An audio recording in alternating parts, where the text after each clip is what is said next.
Be the right club. Be the right club today. Yes!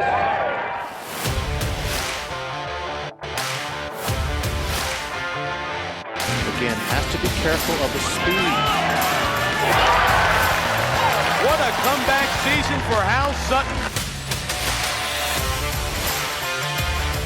Come right back toward the hole.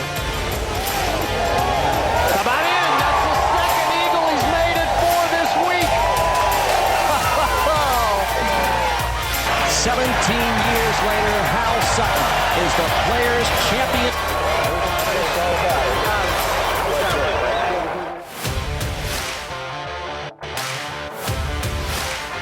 He's got it going right at the flagstick. It'll be up. It is.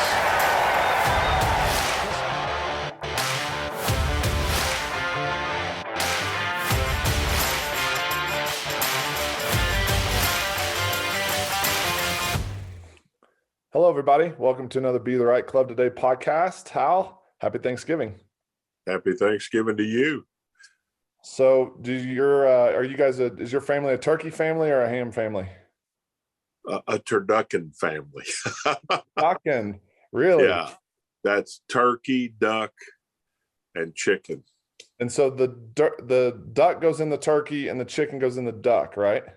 Well, I don't know exactly how it all ends up. It all ends up in the same dish. It's done in South Louisiana, and my sister and brother-in-law are big on having that. It's always pretty cool. You get a little bit of everything. That is awesome. I was not expecting that. I was not expecting that answer. Hey man, I'm from Louisiana. What do you expect? Well, it's funny. I've heard of that. I've never had it. I don't know if I've had much duck.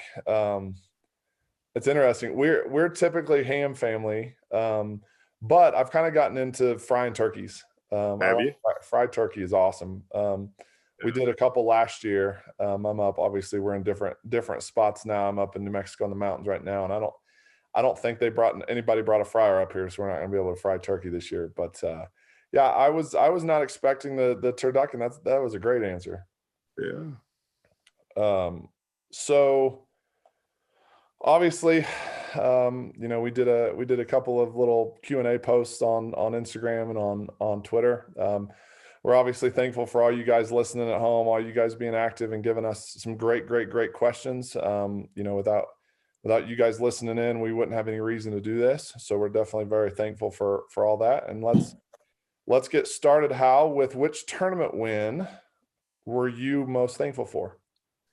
Well, I mean, that's a great question. But at the time that I won each and every one of them, they were really important. And, we have to have feedback to keep going. And success is the kind of feedback that everybody is looking for.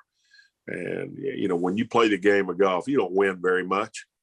I don't care how good you are, you just don't win a whole lot. And I look back on every one of those wins. I've been thinking about this question. They were timely. All of them were. And, if I look back now and I say, okay, which one am I most proud of? Probably beating Tiger at TPC because it was his greatest year. And at the time, it didn't look like anybody could beat him. And I think golf needed that as much as Hal needed that. And I was driven by that. I just refused to let the media convince me that I couldn't beat him. And so I looked, I had a lot of odds to fight there. The world, mounted the odds up against me. And I set them all aside and took care of business. And the thing I was most proud of, probably. Goliath at the time was invincible, right? Like he wasn't going to give up. And he was, in everybody's minds, he was so far better than everybody else. And for the most part, he was, right? I mean, you've said it all along. You think he's the best player to ever play. It's kind of cool seeing the video of him swinging a golf club. It was cool. Something I want to say on here, I wish Tiger all the luck in the world. He's been through a lot of adversity. I mean, he's overcome it all. And, I would dare say, Father Time is creeping up on him. It gets harder and harder each and every time that you try to overcome adversity, and this will probably be his greatest challenge. But I noticed that Phil put this quote on Instagram that, he was sure that Tiger didn't want him to be the oldest winner of a major championship. And I'm sure that lit a fire under Tiger. Yeah. And just knowing Tiger like I do, I'm sure he heard the call. No, it was awesome. Awesome to see him swing. You could tell it wasn't quite at, crazy full speed, but just to get a little bit of a glimpse back at him, at least being able to swing a club, at least being able to play golf again, right? It's just exciting. And I mean, with everything he's been through. Was there a win that you had that you kind of felt like, okay, I'm good enough to do this? Like I can play with just about anybody. I mean, even if it was back to pre-pro days of winning the USAM or anything like that. I mean, is there a win where you're like, okay, this is real? Well, I don't think that a win prior to being on the tour basically solidified that I was good enough to play with the best players in the world. I think it took winning on the tour to convince me that I was good enough. And my rookie year, the final term of the year was Walt Disney World, and I did win that. And I had 5 or 6 months, just kept building. I could feel a win coming. I just didn't know when it was coming because I was getting better and better and better. And each week I had a chance and couldn't quite get it done. I knew it was a whole 3 or 4 or 5 month period of time of convincing Hal Sutton that Hal Sutton was good enough to win out there. Yeah, it's a good segue into our next question. So some of those close calls, some of those top 10 finishes, like you said, you could feel that a win was coming. You weren't trying to force the issue to get the W, but you could feel that if you kept taking care of what you could take care of, that you were going to be in a position to win. And if the shots fell right, and if you caught a break here or there, then, who knows, you might have a chance on the last couple holes. Somebody asked, did you have a tournament collapse that you learned from? They mentioned the word choking, which I don't really care for, but was there a time where you felt like you've choked in your career, and how'd you learn from it? Well, I don't like the word choke either. I think it's learning. We're all learning, and we either learn what we're supposed to learn or we don't. It's experience. And, inexperience, right? Yes, exactly. So yes, there was a time I had a 6-shot lead at Anheuser-Busch and lost it on Sunday to Calvin Peete, who there were other more powerful players than Calvin Peete that could have come from that far behind, but he was not the guy I expected. It wasn't like he played great. He shot 68 on Sunday, and I had a complete collapse, and just didn't learn how to control myself on the golf course at that time. I hit a few bad shots, and I got a little bit rushed and a little bit panicked that I hit a few bad shots, and I never just got a hold of it. And it embarrassed me. But it was a great learning experience because it lit that fire underneath me. And, I took the next week off and ended up winning the PGA and leading it from start to finish, and got challenged on the last 9 holes of the PGA because I had a 4-shot lead, and Nicklaus started birdieing and I started bogeying, and ended up with a 1-shot lead with 4 holes to go, and I had to pull it together and was able to. And I think the experience of having gotten in the jam at Anheuser-Busch that I got into, it kind of taught me to stay patient, learn how to breathe correctly. Breathing is a big part of being in trouble. You got to learn how to control your breathing. And another thing that I want to go back and mention, winning runs into you. You don't run into winning. And when you start trying too hard to win, that's when the mistakes start to happen. And, I think winning is a culmination of all of the hard work to that point. You just can't snap your fingers and make it happen just because you're in a position to make it happen. I think the best players in the world, you mentioned Tiger, and he's the very best at it. And of course, Jack Nicklaus was too. They learned how to just continue the process. And they didn't try to take it over. They just continued the process. And, sometimes choking comes from trying to take over. You're trying to do too much. And, it's hard to say this and people accept this, but when it's time for you to win, you will win. And that comes from all the things that led up to that point, and in today's world, it's a good coach. It's a good team of people around you. And it's you doing all the hard work that is required to do it. And then having something we talked about with Paul Asinger on here, the self-belief and the confidence to go do it. And part of that is the team around you continuing to tell you that you're ready. Well, one of the things that you said, or that you did after Anheuser-Busch when you struggled to finish there, you didn't clam up in a hole and hide, right? You said, okay, this isn't me. I can be better, and I'm going to be better 2 weeks from now. And I remember you had said on here, and you told your dad, you're going to go win the PGA. Like you were determined to rewrite the script, rewrite the narrative. And it kind of goes back to this idea or this quote that Nick Saban had, and we learned it from Brett McCabe on here, was that, Saban says, never waste a failure. Right. And to me, if you hadn't failed at Anheuser-Busch, you might not have a major championship. You might have, Exactly. if you would have won, then who knows, you wouldn't have been as determined to go right the wrong that happened a couple of weeks earlier. And you were determined to go, show the world that this wasn't Hal Sutton. And I think that's awesome.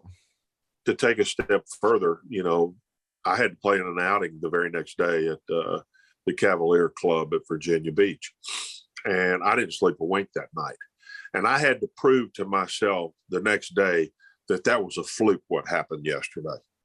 And I shot 61 the next day in the outing that we did. And it really wasn't the score that made the difference. It was the shot. I just kept stringing one good shot after another. I didn't hit all the foul balls that I hit the day before. So that night when I got on the airplane, I called Jimmy Ballard. And I said, I want you to meet me in Shreveport. We're going to spend 3 days working on the things that failed me this last week. So he came to Shreveport for 3 straight days. We worked on things. And then later, after I felt like I had things right, I told my dad, he hadn't planned to go with me. I said, you need to go with me. I said, because I'm going out there and I'm going to win the PGA. I'm fixing to make this right. What just happened is fixing. I'm going to put this to rest right now. And I put my back against the wall, something that I don't think enough people do enough of right now. I think you have to put yourself in a position that says, I'm going to do this. I'm going to do this. I mean, and not doing it is not failure. We're learning from it, whatever happens. We're afraid to say, I'm going to do this, because if we don't, we think we failed. Well, we're learning something each and every time we go out. So, being committed to something is a lot of the battle. Well, and to me, the failure in that, like, say, I'm going to go do this, you're going to go win the PGA, you told your dad you're going to do it. The failure in it is if you went out and hit a lot of uncommitted golf shots. Right. If you go out and you're determined, and you're saying, okay, dang it, I'm going to commit to every one of these suckers, and you add it up at the end and you finish 5th, that's a successful week.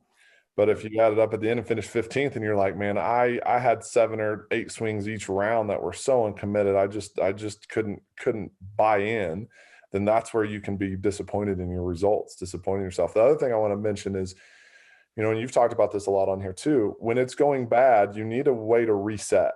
You need a way to shut it down, calm your mind, and get back to what you're trying to do. And that's pick a plan, have a plan, and commit to the plan, and you talked about through 14 or 15 holes when Jack was making the run and you bogeyed 2 or 3 holes in a row, you kind of put a towel over your face and said, this is not going to be me. And you talk about making your world small and all that stuff. And to me, we've got to go back to the whole process of what are we trying to do when we're playing golf? And that's to have a plan and commit to the plan. And that's it. And if we hit bad shots, we hit bad shots. But what we can't accept is bad commitment.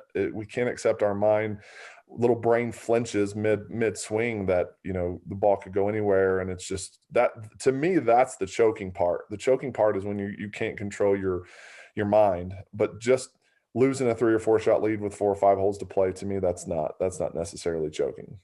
So, while you were talking there, I was thinking of something that happened. I had to reset the goal when I put my face into the towel. I had to reset the original goal. The original goal was to drive it in the fairway, then go put the next shot on the green. And I kind of got caught up again in the same trap that I was caught up in before. I hit one bad shot. That made me think about, okay, what's going on? And then the crowd's going crazy because Nicholas is making birdies.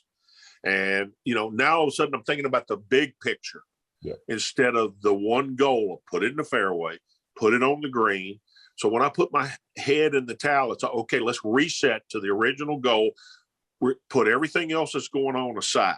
All I want to do is drive it in the fairway on 15. That's it. That's all I can do right now. And, I think that's really a lesson learned there from everybody out there listening. Yeah, because, late in the round, going into the event, you're obviously thinking about winning, but to do that, how are we going to get to the goal? We're going to get to the goal by hitting fairways and hitting greens. And like you said, through 11, 12, 13, you make a couple bogeys, and then it's like your world goes from hitting fairways and hitting greens to, oh my gosh, I'm choking again. Nicholas is going to beat me. I'm going to be labeled a choker, you let the world in versus keeping your world small, and it's so hard to do, but it's so important to try and strive to do that when it gets, the road gets a little bumpy. So there's two words that I would use right here: awareness and intent. And those are two really big words that everybody out there needs to be. You need to be aware of the situation, and then what is your intent? What are you trying to do here right now? Yeah. And, we use that in here all the time. You and I both do. And I think that's critical for all good players. That's not as critical for your average weekend warrior. Yeah. But for all good players, those two words are really critical. Yeah. Your intention is not to choke, not to choke, right? Your intention is to get the dang ball in the fairway. Right.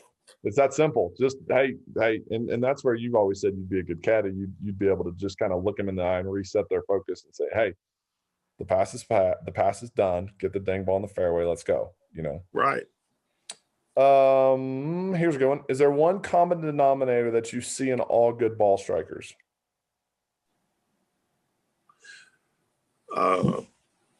That's a great question.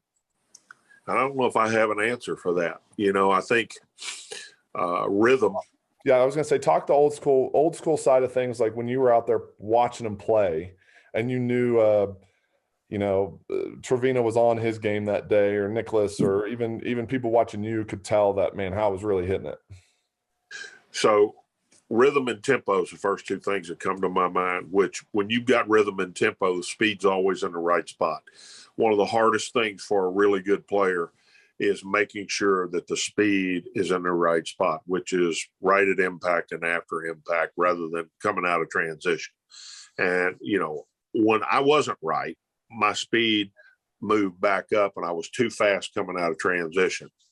And most everybody that I saw that was a really good ball striker, they controlled the club face with tempo.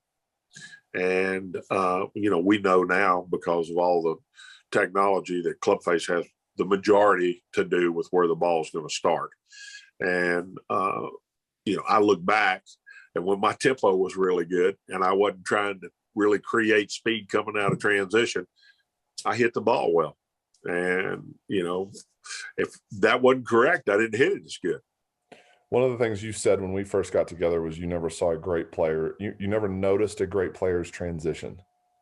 It never looked out of whack. It never looked quick or fast. I mean, there were fast tempo. Nick Price was a fast player, right? Swung fast, but it never looked too quick. He never looked out of rhythm or out of tempo for him. And I've always that's always kind of stuck in my head as something that I look for now when my players are starting to swing at it really well. Do you see is their wrist set early? Is their takeaway too quick? It's always takeaway and transition are the two pieces that look a little bit out of whack for most players. But it's something that you said that's always stuck with me. Does the takeaway match the transition?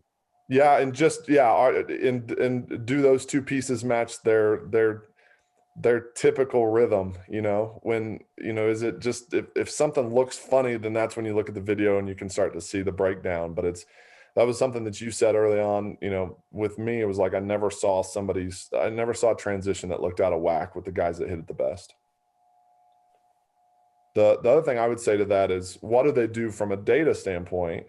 I mean, we talk about it here all the time, low point control. The best iron players in the world control where they're hitting the ground within an inch every time. And when that changes, that's when the rhythm, the tempo, they just get out of their normal element. Drivers the same way. They're hitting up on it or pretty level on it almost every time. You just don't see big deltas, big differences in when it's good or okay. When it's bad, you'll start to see a breakdown, and they'll have a pattern of low point being too far forward or too far back. But for the majority of the time, they're controlling low point. That's the difference with what we see versus the amateurs. They control low point so much better. You have any other additions to that, Hal? Not really. I've seen great ball strikers with really different golf swings, but I didn't see different tempos that produced great ball strikers. So, and I would again say one more time, if you walk fast and talk fast and drive fast, then you swinging fast probably makes more sense. It just needs to still be in rhythm, and it doesn't need to look too quick. We don't have to swing slow. And a lot of tour player swings are faster than your average amateur swing. They obviously are. They're swinging at their club head speeds faster. But if you started Justin Rose at the beginning of his takeaway, and he's going to tend to get to impact before 99% of the amateurs, but he's not going to look out of rhythm, out of tempo. I hope that makes sense. Well, it makes total sense, to be honest with you. Professional golf swings look slower. They never look like they're going as fast as they really are because they're in such perfect rhythm. Yep. And, let's clarify this for a second. That's after millions of golf balls too, people. I mean, that is not, we have people coming here and they want something magical in an hour. And there's not a tour player alive that can produce something magical within an hour, even after millions of golf balls. I would work for days thinking I could see a significant difference in my golf swing and see very little difference in it. Yep. Their knees, their hips, their chest, their shoulders, their arms, their hands, the club, they're all working at an appropriate speed for each segment. And when they get out of whack, the 1 or 2 times a month, you see it on TV where they look out of rhythm or out of tempo, it got way out of rhythm or out of tempo for you to even be able to see it. But they're still, to Hal's point, they're still swinging. They're not swinging slow. They're hitting it a long way. Well, we see people coming here all the time, Chase, and they want to make sure that we don't even look at it until they've hit a good golf shot, right, thinking that it's going to be significantly different on video. Right. It's not going to be any different. No. And good shot or bad shot, it's still going to look pretty much the same on the video. That's exactly right. It's so true. This one's a great question. Is the golf swing driven from the feet up or the upper body down? I would say it's different for everybody out there. I mean, I think some probably feel it more in their feet. Some need or should feel it more in their upper body. And then some do feel it more in their upper body. There's no one size fits all.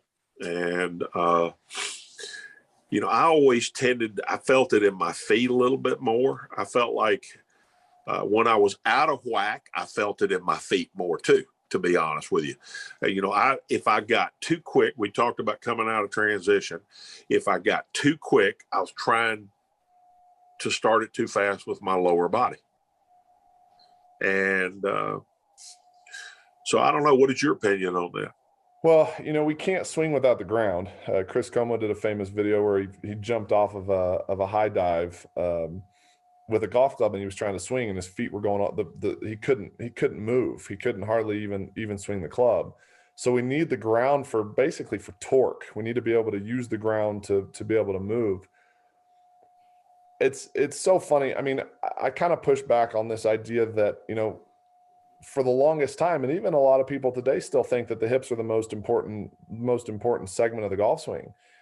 And like for me, I always say, like, I can't, moving my hips correctly will not guarantee that my arms move the way they're supposed to move. But I can almost say that if we get people moving their arms correctly, that the lower body tends to take care of itself. It tends to move. It just doesn't have to go as far. But I do agree that, for everyone that comes in, we look at everything, and some people need to feel it in their legs and their knees and their feet, and some people need to feel it all, hands and arms, and but I think the more that we get into this, I think educated arms, educated hands, I would take that 99 out of 100 versus having a perfect pivot. Just because what hits the ball, the club, well, what are we holding the club with? We're holding the club with our hands. And I think we, as a golf instruction, group, have said, let's take the hands out of the golf swing. But I mean, how you had great hands, Tiger had great hands. I mean, you were a bit more body like more big muscly, but man, you could save it when you needed to. And so I think that the upper body is, in my opinion, is more important to get right, because I think that the rest will fall into place. That would be the way I would answer that. I got one more thing to add to that. I don't recall ever getting too fast with my arms and my hands, but I definitely recall getting too fast with my lower body. Yeah. And so that is another way of answering. I agree that we have to use the ground. We cannot swing without using the ground. We have to be connected to the ground, but we can overuse the ground as well. Yeah. Wouldn't you agree if I made a blanket statement and said we use our legs for stability and our upper body for speed? Would you agree with that? 100%. Yeah. And 100%. I think too many people get that backwards. Again, we've said this a ton on here, but LPGA Tour players swing their hips faster than the PGA Tour players, and their rib cage, they rotate their rib cage. It's about the same, but slightly faster than the men do. But yet the men hit it so much further. So yeah, their ground force stuff, the men are using the ground more than the women are. But from a rotational speed standpoint, they're getting all their speed from their arms and their upper body. And so if we can teach people to use their hips, but use it in a way that supports the rest of the machine, I think that's the best way to do it, versus the machine being driven by the lower body. And that's where we just see some funky stuff. Tough to control low point that way. You can hit it pretty far. I mean, kids hit it pretty far that way, but they run out of accuracy. They run out of face control. They run out of low point control. So the arms and the hands weigh a lot, and they're swinging fast. And don't you ever think for 1 second that they're not moving your weight and how it's connected to the ground. And men just tend to do that a little bit better than women do. And it may be just a strength thing. I have no idea if it's anything other than just strength. And that's what we saw in 3D. It was some shoulder stability. And I mean, males were designed to use our arms and shoulders and move stuff around with our upper bodies, and so we're just a little stronger up there. One of the things I just thought about, and this wasn't a question, but this is something that I think needs to be said. I was listening to Colin Morikawa's coach the other day, I forget how to pronounce his last name. I think it's Sessinghouse, but he's been working with Colin forever, and they asked him, Colin's one of the best iron players since Tiger, and was really probably on par iron play wise with Tiger at his prime. And they asked Rick what he had Colin do, and he said one thing. He said he had him hit punch shots. And it was interesting because how you and I were joking about this before I left a couple days ago, about how we very rarely see anybody come into the academy and hit 2 down on their irons. They don't have that. We have very few guys with angle of attacks that are too down, too steep. Most everybody's picking it or hitting behind it. And so, we're talking about low point control. We're talking about what makes good ball strikers, and this kind of segues into the next question, but I would love to see, and we do it a lot with our kids, but you talk about trajectory control. I would love to see people work more on flight and irons, hitting down on it a little bit more, hitting it thin because they hit ball first and the divot too far past the ball, versus thin where the divot was even with the ball or behind the ball. But just think about that going forward, guys out there that struggle with irons. If you're struggling with hitting it heavy, learn how to hit punch shots, because I mean, it works for the best iron player one of the best iron players to ever play the game. That's all they did growing up. Well, I thought my whole life trying to get on top of an iron. I was wanting to, I didn't want to get under it. Yep. And how do you get under it? Overuse the legs. Yep. Underuse the upper body.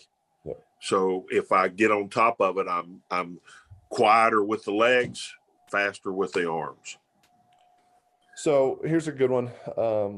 We talked a lot on here about getting behind trees and working around trees, or one of my favorites was trying to hit it, get behind a tree and trying to hit through a window in the tree. You've talked about that too.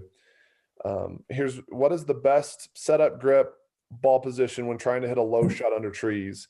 And he actually set a specific distance, and he said when needing to hit it, let's say 170 yards, his 4-iron starts off low but can't consistently keep it under the branches. Well, you're probably just not on top of it enough, not hitting down on it enough.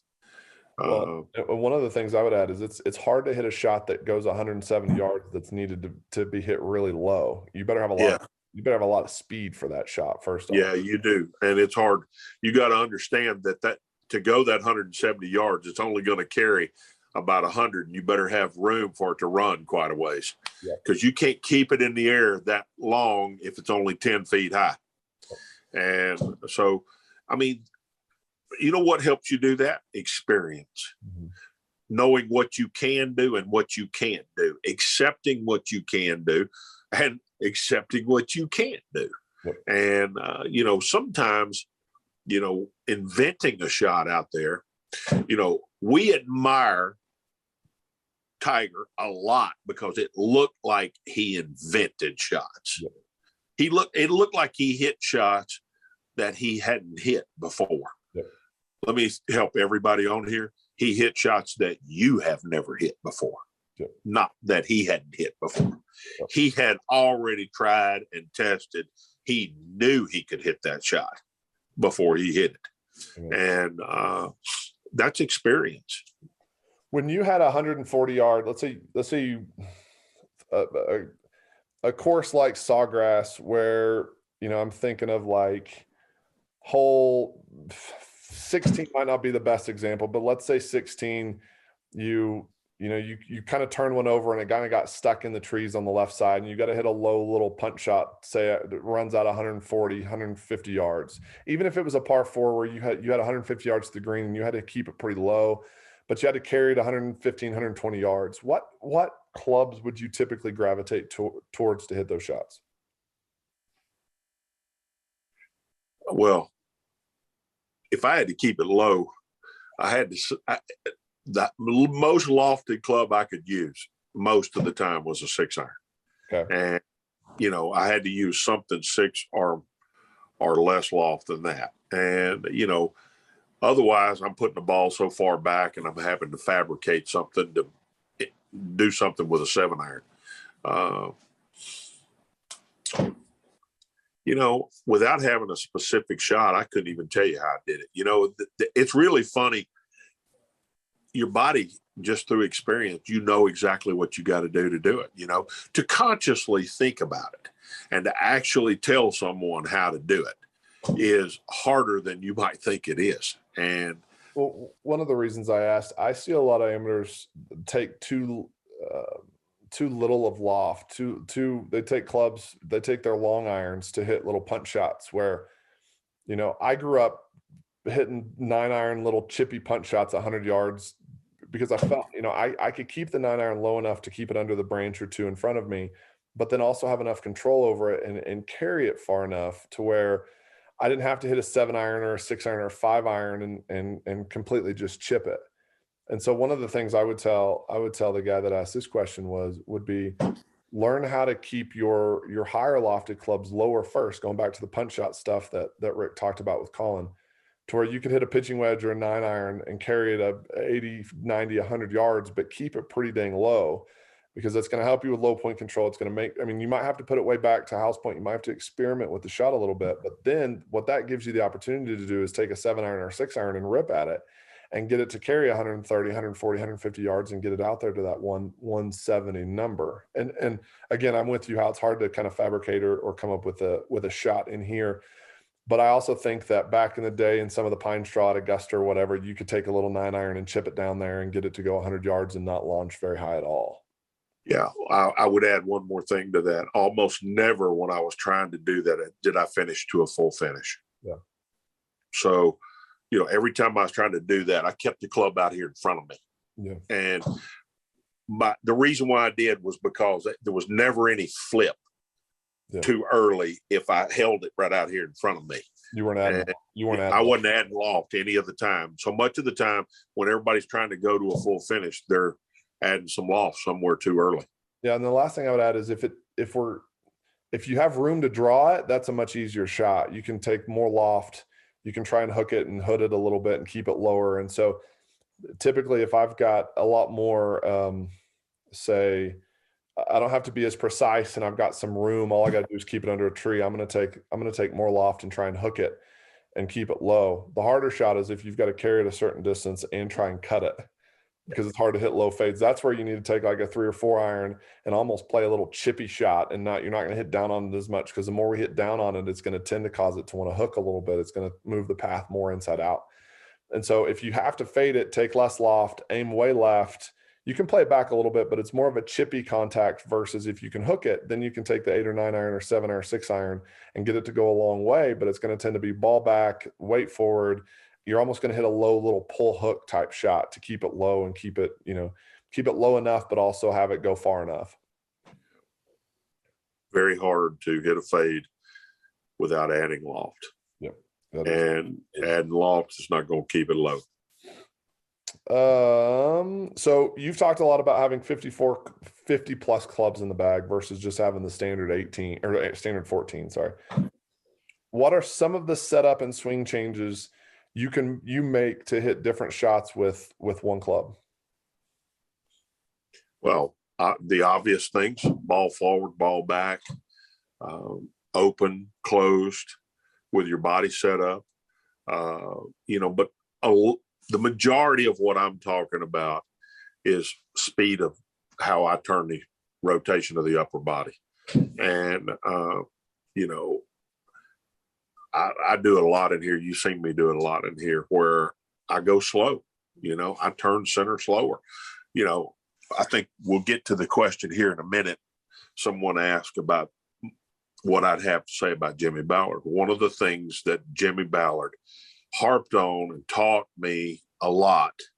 I don't know that he actually taught me this. I had a lot of this to begin with, but he just kept telling me, you got to keep enhancing this. The relationship of the arms to the turning body. Wherever my body was turning, my arms were in front of me, and because of that, I could control how far I hit it and how far I carried it with just the turn of my body. I can't tell you how many shots I hit with a device where he called it a connection device, where my left arm was connected to my chest. So wherever my chest turned, my left arm was right here. Now, as I've gotten older, there's some things I like about that and some things I don't like about that. I don't feel that it let me get where I needed to get in the top of my backswing, and I don't feel like it let me get freedom into my finish. But there are some good things about it. And, it allowed me to throttle up or throttle down, whichever I needed to, just with the center of my chest. And so anyway. No, good.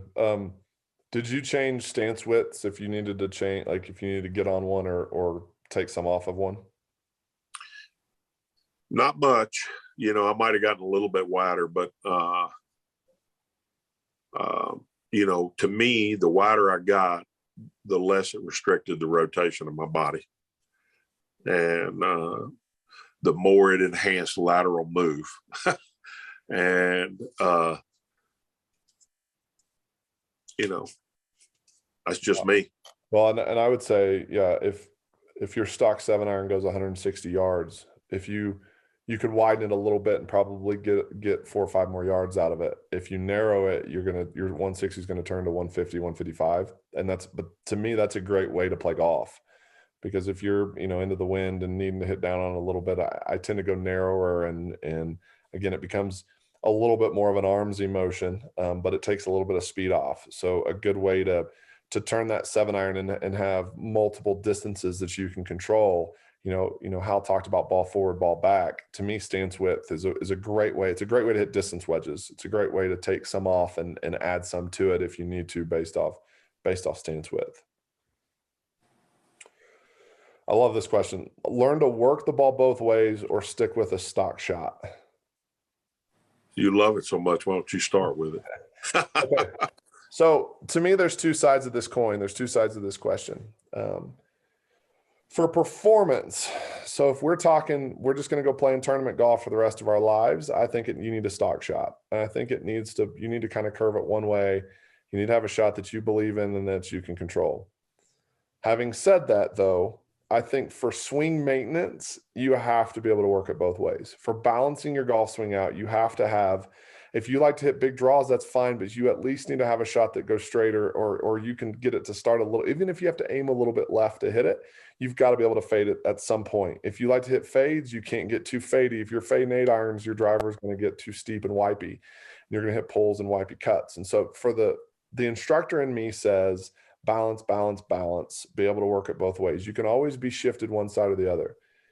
The golfer in me says stock shot 95% of the time. Like, I like to cut it, and I'll cut it into back left pins just because I'm better at it. And I'm better at, I'll aim at the left edge of the green and overcut it to the middle of the green versus trying to get too cute, versus trying to hit a big draw, because I'll tend to pull hook my draw and I'll hit it. I'll be dead. And so the golfer says one shot, the instructor says balance it out to where you don't get too shifted one way or the other. My turn. Okay. I had a stock shot, and when I was hitting that stock shot well, I was playing really well. But as a golfer, we tend to overdo our stock shot, and we want some more of it. And everybody that comes in here, they got what they do well, and that's what they want to do. If I were to get a pass to go back and take my knowledge back, and I could be 22 years old with a body that had no artificial joints in it, no arthritis and everything else, I would hit a lot of both shots every day on the range and hit a few of the shots in my round that were not stock shots. And I didn't do that. I only hit something that wasn't stock when I had to.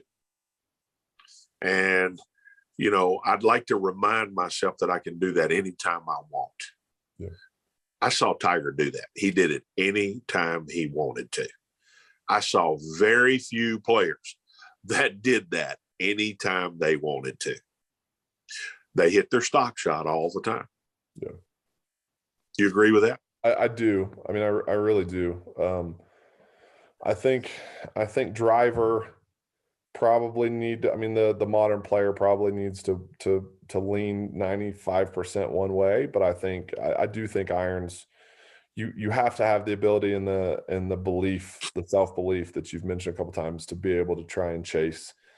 And that's where the technology helps. Like you can, the understanding of how to do it and what the numbers are saying when it's like that, makes it a little bit easier to kind of dial it in. But I'm completely with you. If you're hitting good draws one day, middle of the season, and you don't do anything to add some fades in there, you're going to end up going more and more and more and more. Everyone does that. And I think Tiger tried to keep it as neutral. I mean, you never thought of Tiger as a player that was a predominant drawer or a predominant fader. He hit his low little draw stinger. He drew some irons a little bit, but he definitely worked it both ways. So here's a thought that's kind of provocative for everybody out there. If you hit your stock shot all the time, are you gaining any confidence by doing that? But opposing wise, if you hit that beautiful little fade in there that's not necessarily your stock shot, and it comes off just exactly like you want to, is that gaining confidence for what you're doing? 100%. Absolutely it is. 100%. So, I just think, I never thought to do this. Mac O'Grady, when he first mentioned it, I thought he was nuts. But bless you, Mac, I love you. But I did think some of the things you were talking about was nuts at the time. But, he talked about swinging left-handed. Mm-hmm. And I have to tell you something. I think that's a great idea now. At 63 years old, I think I should have done that. Yeah.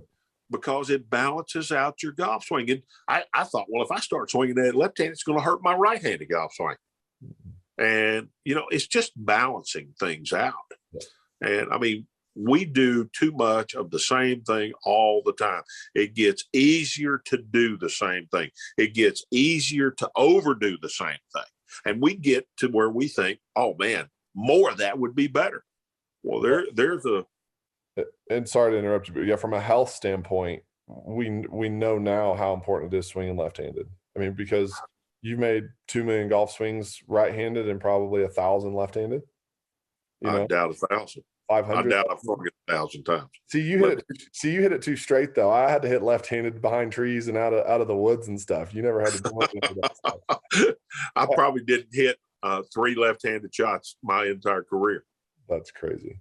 But yeah, I mean, think about basketball or think about, baseball would be another sport that's kind of doing the same motion over and over and over again. But like most other sports, you're using both sides of the body equally versus we're going one way. And that's why all kinds of health issues as we get older.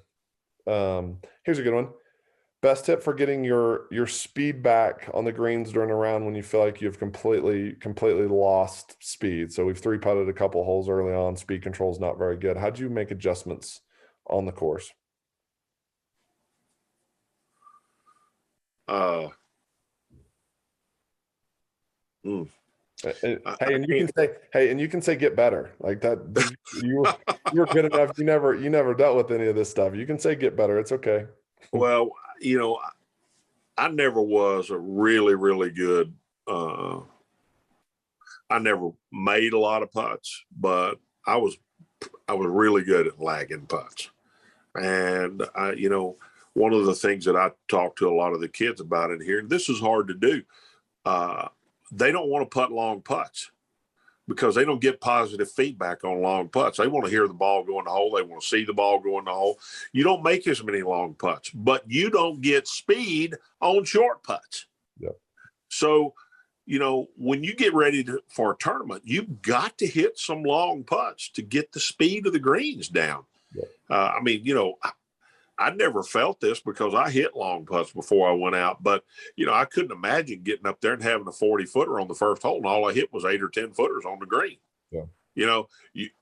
Knowing how hard to hit that 40-footer is pretty difficult to do when you've not hit one. Yeah, and I would say use your eyes a lot. Like if you get on the practice green and it's slow, and then you get on the first hole and you got that 40-footer and it looks shiny and it's a completely different look, and you've got to at least make an adjustment and kind of try and feel it in. Another thing that drives me crazy with the kids we teach is they'll have a 40-footer on the first hole that's straight downhill, and they'll hit it 15 feet by the hole. I'm like, look, if you're not exactly sure how fast the greens are and your first putt straight downhill, if you leave it 5 feet short, I'm much more accepting of that one because you gave it more respect than you should have versus getting up there and just blindly whacking at it and hitting it 20 feet by the hole.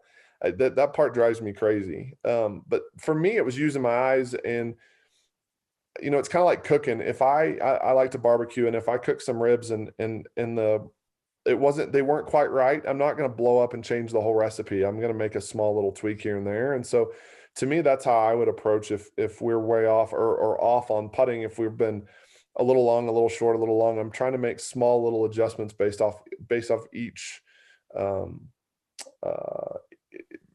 putt, right? Like, is it uphill? Is it downhill? I'm asking myself all those questions, and I'm going to make a small little adjustment. I've been a little long or I've been a little short.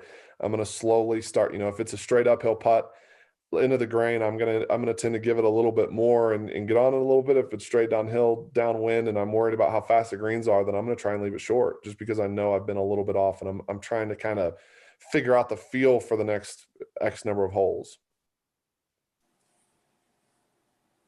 What would you say to that? Well, using your eyes is really, really important, and giving things respect, like a downhill putt,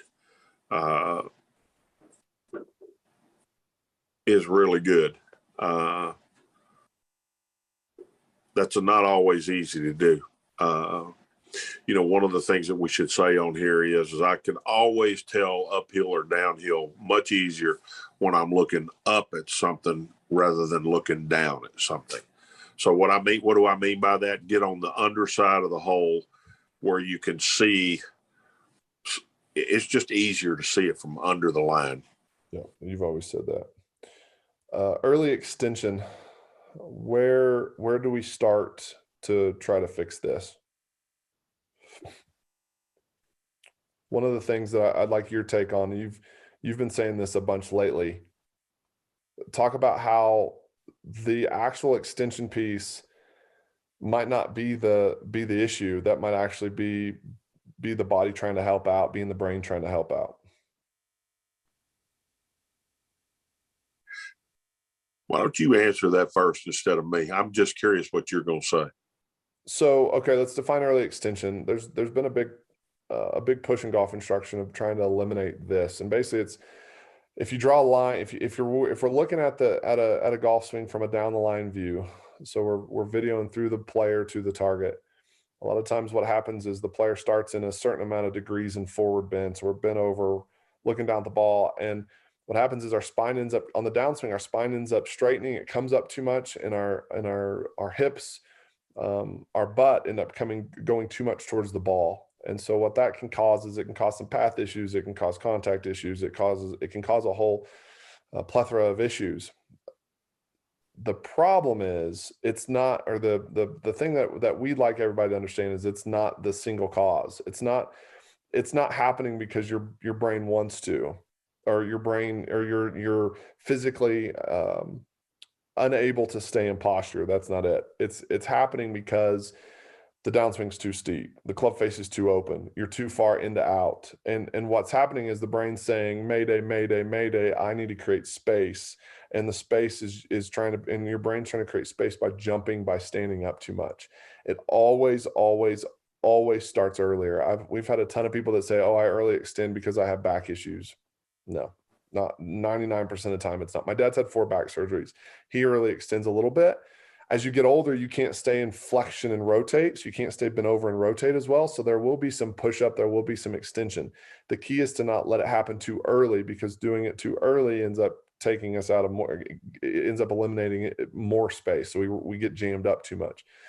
But my message would be, it always starts earlier than you think. It's a backswing that's too long. It's the arms too far in the backswing. It's an open club face. The open club face and a steep downswing is probably the one we see the most, because the brain's saying the face is too open and I'm coming too far across it. So I have to stand the shaft up and try to flip the face over to square it up. So that's the brain trying to help out and trying to create a good result from a bad position earlier than impact. Well, I would agree with every bit of that. And here's what I would say. As we get older, we realize that if we early extend, we lost all the leverage basically in the golf swing. Would you agree with that? Yep. So we know it's not good to early extend. So we're early extending because of something, which is what you just said. Yep. And the key to this whole thing is figuring out what that is. And that's sometimes a mystery. While you're trying to figure that out yourself, that's pretty hard. Yep. That's where an extra set of knowledgeable eyes can help. And from a big picture standpoint, you got guys on tour that their backswings are so different, their setups are so different, their takeaways are so different, but halfway down and from left arm parallel in the downswing to club parallel in the downswing, like everybody looks pretty similar. And so if you're out there struggling with just making contact, chances are if you go find your favorite player on tour and take him to kind of halfway down, just past transition, left arm parallel for the righties in the downswing, and you compare him to you, and you're struggling with shanks or struggling with big misses, you're going to see some big differences. And so it's your instructor's job to make the backswing simpler, to give you a better chance to get in those positions, or change in setup, or change in grip, or change in club face, whatever it is. But tour players halfway down to impact, they're pretty similar. And it's our job to try and get our students to get to find the path of least resistance, to get them in that position the easiest way we can. And again, if you're struggling with contact positionally, it doesn't matter mentally where you're at, positionally you're out of whack, and your brain's trying to help you, and it's just too difficult to be consistent that way.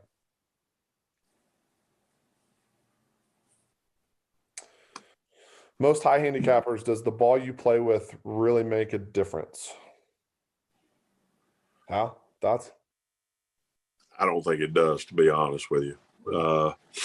I think it makes a big difference for a really good player. You get the wrong ball that's too spinny for you or whatever. I mean, we've said this on here before. I think the quickest way to change the game is make a ball that spins more, and that'll change the game. But I don't think it'll change it dramatically for a higher handicap player. No. I mean, to me, we talk about inventory on here all the time. Figure out where your weakness is, where your biggest weakness is. Is it off the tee? Is it distance? Is it around the greens?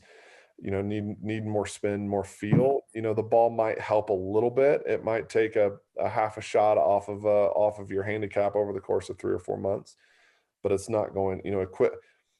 Here's a bold statement. And our fitter would kind of get mad at this. And he actually agrees with this sometimes, but for high handicappers, fitting's pretty overrated in my opinion. A good player can shoot good scores with bad equipment. Now they can't necessarily win on tour with bad equipment, but a high handicapper 20 handicapper above thinking equipment's going to knock you down to a 10. It's not going to happen. You've got to do a good job of figuring out your strengths and weaknesses, and then figuring out ways to improve your weaknesses without weakening your strengths. And whether that's instruction, whether that's more practice, whatever it is, that's what you have to chase. Yeah, well, a different way of saying what you just said there is a perfectly fitted set of golf clubs is not going to turn you from a 10 handicapper into a scratch handicapper. It's just not going to do it. And, I'm not even sure it's going to improve a single shot in terms of score. Yeah. It may improve the way you hit a single shot, but, there's no substitute for a good golf swing and experience at learning how to score. Yeah. And those two things trump a perfectly fitted set of golf clubs every day. Yeah. Now there's, if you come in with 1980 irons and 1980 drivers, you're still playing a wooden driver. Like you can get quite a bit of benefits from the new technology. So right. That might shave you a couple strokes, 2 or 3, 4, 5 max if you were in some really ill-fitting equipment. But as Hal says all the time, you can't buy a game. Even if you're buying lessons, if you're not putting in the work, it's not going to matter. Unless you're buying it with time. What do you mean? Unless your monetary resource is time spent doing it. Oh, right. Yeah, correct. Yes, yes, that's exactly right. You're buying it with sweat, hard work. Yeah, that's exactly right. All right, let's get a couple more in here. How do you see any current player dominating the game for the next 10 years? If so, who? Yeah, do you see any player dominating the game in the next 15, 20 years? I think Colin Morikawa is doing a pretty good job right now. He's really he looks really good to me. Classy guy too. He's a good example of if he can have good weeks putting, he's probably going to win. Yeah. He doesn't need to be a great putter all the time, but if he can be a great putter 5 to 7 weeks out of the year, he's got a chance to win 5 to 7 times. Yeah. One of the things that a good little segue to that, I posted something on my Instagram the other day about ball strikers versus guys with good short games. And it was interesting. The study, it was done by Mark Brody, and the study showed that good short game guys have less great weeks ball striking versus the ball strikers. They have more good weeks putting. So I'll say it like this. The ball strikers have more good weeks, more weeks where they putted better than average than the bad ball strikers do, having good weeks where they hit it better than average. And from a result standpoint, the ball strikers had almost 3 times the top 10s and the wins than the crazy good short game guys did. I thought that was interesting. They don't lose as many shots. The ball strikers don't lose as many shots with their short game as the short game artists lose with their ball striking. Yep. You know, there's no penalty shots on the putting green mostly. Correct. Yeah. So you skull a chip or you chunk one chip a month, right? Yeah. Versus hit the guy that hits 1 or 2 out of bounds a tournament. You know, that's water, all sorts of things, bunkers. So there's a good reason for that. Here's a good one for you, Hal. Which player from previous generations would have benefited most from modern technology, clubs, data, ball? They specifically mentioned Trevino, Hogan, Johnny Miller, or does it even matter? Well, I think everybody would have been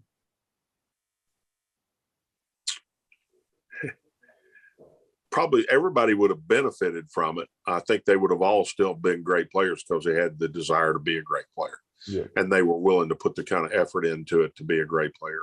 So I think it might have changed their game a little bit. They might have been a little bit of a different sort of player. You know, those guys were artists. They had to be artists. We dug it out of the ground. You know, there was no scientific knowledge at the time that we grew up, basically. So we were what we were, you know, and I mean, that's why I tend to lean on you for a technical term. You know, I've got this is what I did. I felt it this way. You know, I don't have a vast amount of technical knowledge to help somebody do something. I do in here, but to go out on the golf course, you know, I'm gonna lean on what I used to do. What you know, what you did, what I know. All right, 2 more quick ones. This one's interesting that I want your take on. Is it okay to have different golf instructors? This particular person says, I will be in Florida for the winter, but would still like to take golf lessons. What would your advice be to him?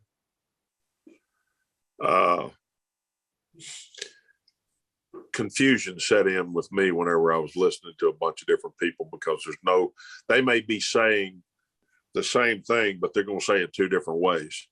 And, I tend to lean towards the guy. I tell people you need to stick with the guy that proves to you he's thinking about you when you're not there. And, you know, it's easy to give somebody some information when they come in and they're paying you for the hour that you're giving them the information. But, you know, when they leave there and you're still trying to figure out what they were doing wrong and how you might be able to help them, that's the guy that I want to call more often. Yeah. And because, you know, I can tell he cares. Yep. One of the things I would say, to me, my advice would be you got 2 options. You either both options include, especially if you really enjoy your coach. I'm assuming you're in the north, moving to the, you know, going to the warmth for the winter. If you really like your coach, I would approach him and say, what about some online lessons over the winter, and send video back and forth. The other thing I would say, the golf instruction world is becoming such a small network, such a small community. And so what I would say is talk to him and say, hey, do you happen to know anybody? Are you friends with any coaches in Florida that I could go, you know, get another set of eyes on a couple of times during the winter, and they could almost co-coach you almost. Because, you know, if you asked me who I would send, you know, if a player came to me and said, hey, I'm moving to Florida, who would you recommend? I'd have 5 or 6 coaches that I'd say, hey, go see this guy, go see this guy, go see whoever. And then, you know, they're going to contact me and say, hey, what were you guys working on? What were you trying to do? And so if it's just a temporary move, then I would reach out to your coach and ask him and say, hey, do you know anybody in Tampa, or do you know anybody in wherever, Orlando, that you would recommend for me to go see if I'm a little bit off? And if you don't want to do that, then do the remote stuff and send a couple videos back and forth and do it that way, because the remote learning is actually pretty simple. You just got a video from a decent angle, and then he can tell you what to work on in 5 or 10 minutes. It's not that difficult. So I would say that answer would be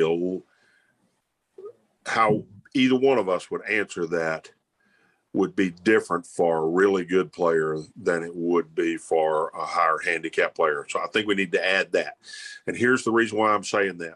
The better player you are, if you just happen into another instructor down there and they see how good you are, they want to put their fingerprint on you. Yep. And you may have been working on something for a while and it may create confusion in your mind and slow your productivity down. So That's a good point. I would agree. It definitely depends on the person and the player for sure. So the better player you are, maybe the online lessons might be a better with your coach. Especially if you're pleased with the work, Yes. Keep Yes. Don't confuse it as Hal said. All right, last question. I think this is a good question for us too, just because we're indoors. How do you practice wedges on a mat and in a simulator during winter? So I'll go first with this. A couple of things. We talk all the time about low point control. Depending on your simulator, depending on the data that it gives, the first thing that we're going to look for is we're going to look for launch angle. And so let's talk, when you said wedges, let's talk about, there's two types of wedges in my opinion. You've got distance wedges, which would be 50, 60 yards to 120. And then you've got short game, which is basically, in my opinion, 30, 40 yards and in. If you need help with distance wedges, you've got to control two things. You've got to control the launch angle. So if your sim gives you launch angle, which most do nowadays, there's been a lot of studies out there that show anything inside of 100 yards, 120 yards needs to launch under 30 degrees, somewhere between 26 and 30 degrees. If it's a longer shot, if it's 110, 115, it can launch a little bit lower because it has more time for spin. A shorter shot should be kind of close to that 30 degree number. We see a lot of players that come in here hitting their wedges way too high. Again, most tour players are in that 26 to 30. So number one would be launch angle. Can you control how high you're hitting it? The higher we hit it, the less spin, the less control we have. The lower we hit it, obviously it can't be too low because then it won't stop because the landing angle gets too flat and it'll bounce. But if we can launch at like 26, 27, we're maximizing what's called spin loft. We don't need to get into it, but it gives us the most chance for the most control over the ball spin. The second thing would be low point control. If you're ever hitting it heavy, put a towel down about 2 inches behind the golf ball and you should never hit the towel. The last thing I would say, and again, this is all distance wedges. What I like to tell players in here, with your most lofted wedge, or your two most lofted wedges, you need to have 3 stock yardages that you like. Fairly full, I'm okay with fairly full, and then like a 75% and a 50%. So for me, my lob wedge goes about 100 yards. So I have 100, my 3/4 is 80, and my half is 50 or 60. My half is 60. So I'm really good from those 3 numbers. So to me, practicing wedges indoors, outside of contact with the turf, but practicing distance control with wedges indoors is the best way to do it because you're eliminating a lot of variables.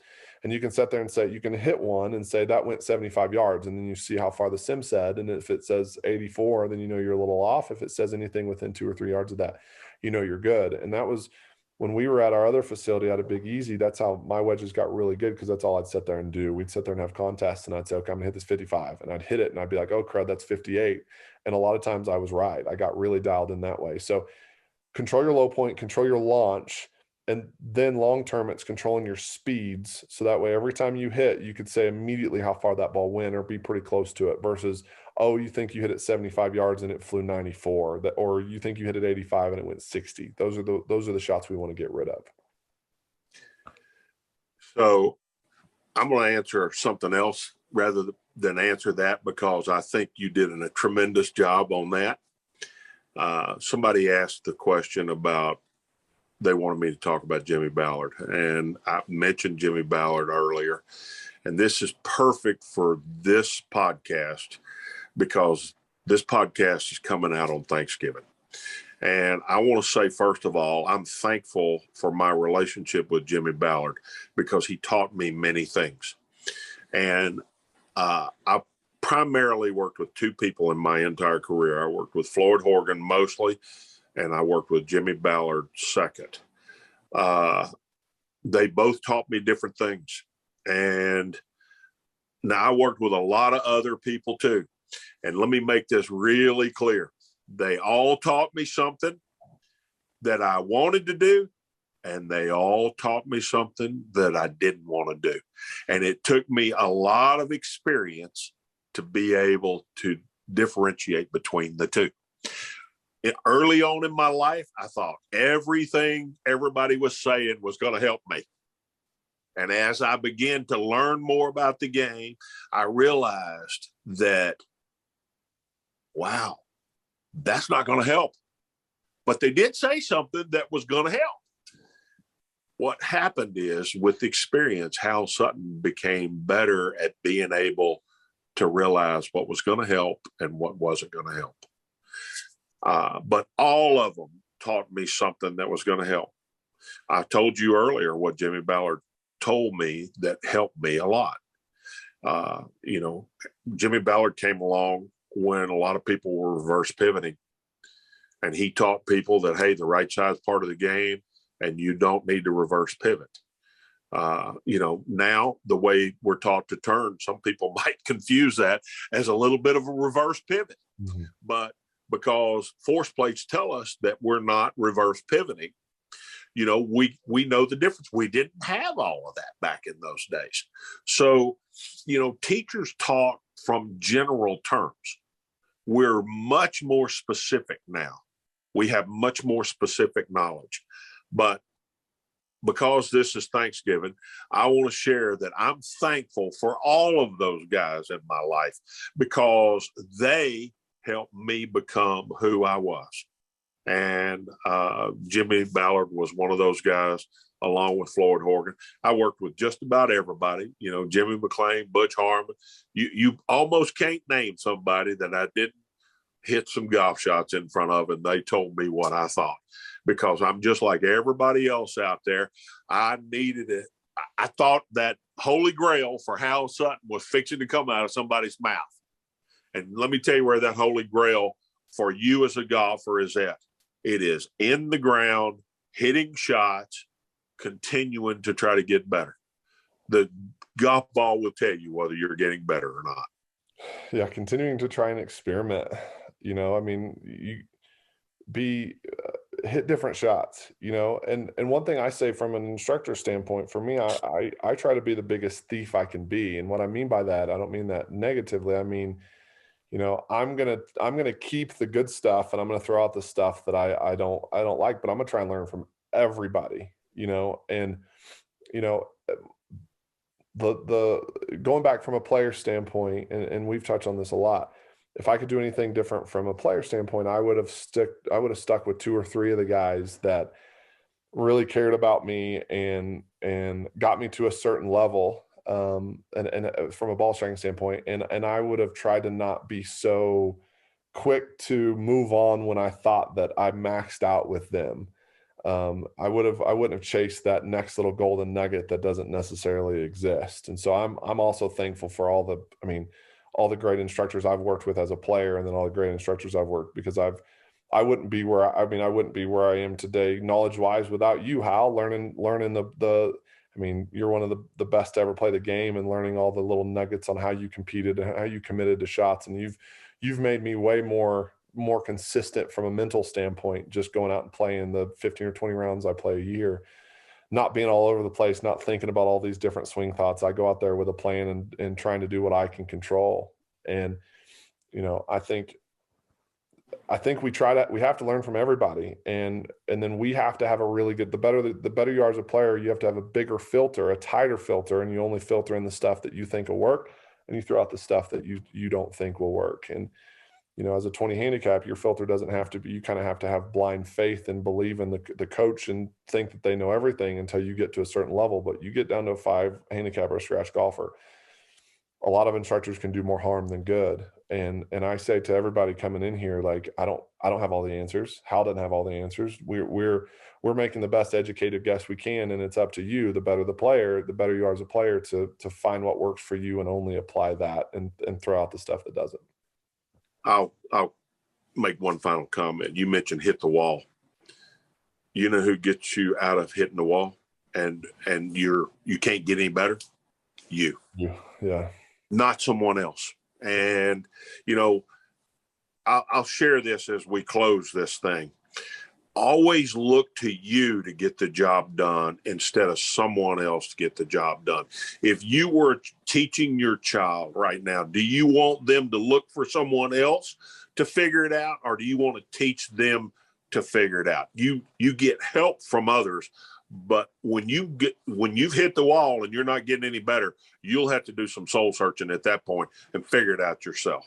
And it might not be golf swing. That was it might be my commitment level, my process. I needed to talk to somebody like Hal to figure all that out. And I was lost with all that stuff for sure. Yeah. It's, golf swing is only a part of being a good player.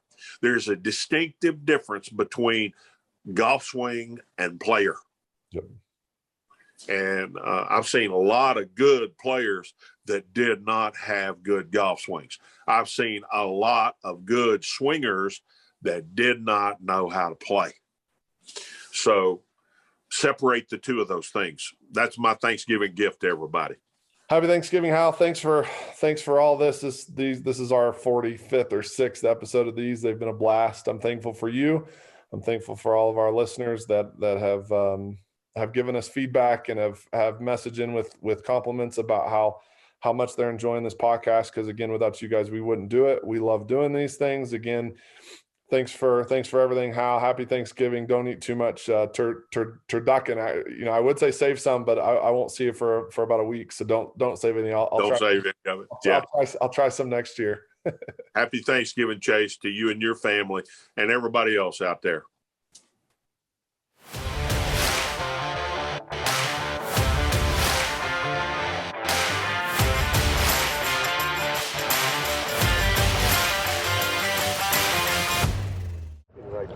Be the right club today. Yes!